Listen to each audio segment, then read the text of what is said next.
Did you know that breast milk is perfectly designed for your baby? Breast milk contains the ideal balance of nutrients, vitamins, healthy fats, and proteins that support your baby's growth and brain development. It also contains antibodies that help protect babies from infections like colds, ear infections, diarrhea, and many other illnesses.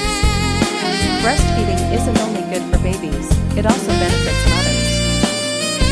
It helps the uterus return to its normal size after birth and may reduce the risk of breast cancer, ovarian cancer, and type 2 diabetes later in life.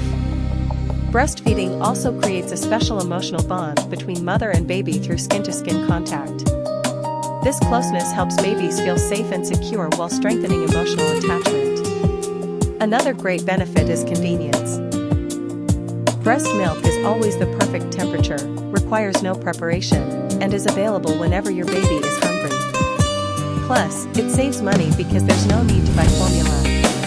Every drop of breast milk matters. Whether you breastfeed exclusively or combine breastfeeding and pumping, you're giving your baby valuable